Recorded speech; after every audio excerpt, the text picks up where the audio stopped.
Wari umunezero ntangure mwishirahamwe rihingura ifumbire y'ikirundi ivanze n'ikizungu FOMI kuri wa gatatu igenekerezo rya 4 Kigarama umwaka 2024 aho ryari riramutse ryakira umushitsi uwahoze arongoye igihugu ca Nigeria Olusegun Obasanjo yaraje kugendera iryo shirahamwe. Agishika yakiranywe iteka n'umuyobozi mukuru w'ishirahamwe FOMI ari kumwe n'abandi bayobozi bakuru barongoye ibindi bisata bisanzwe bikukira ishirahamwe ITRACOM HOLDING arivyo ITRACOM INKINZO BCAB na ITRAPAC. Umuyobozi mukuru w'ishirahamwe FOMI akaba yaciye mwereka we nabo bagendanye ireresi yerekana ishirahamwe FOMI n'ibikorwa vyaryo. Iyo reresi yerekana ko ishirahamwe FOMI yatanguye ibikorwa vyayo ku mugaragaro mu mwaka wa 2019 rifise intumbero yo kunagura umwimbu mu burimyi kuko ari bwo mushinge w'iterambere ry'igihugu. Ishirahamwe FOMI rikaba gushika ubu rihingura ifumbire ry'ubwoko butatu: FOMI imbura, ifumbire yibanze itabira ibitegwa nka byose kuko irimwo ivyunyunyu igitegwa gikenera kigiterwa; FOMI Totahaza, ifumbire itabira ibinyantete, imboga n'ivyamwa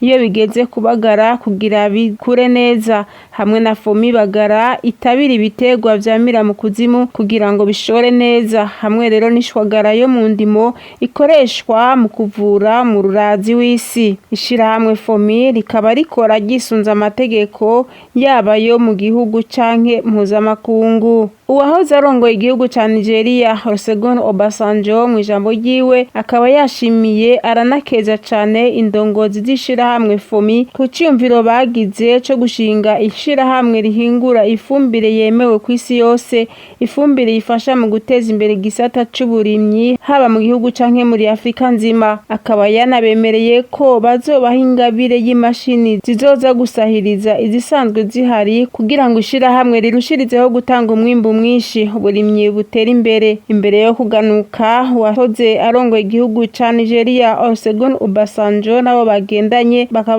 bateye umukono mu gitabo c'iteka bongera barafata n'ifoto y'umuryango.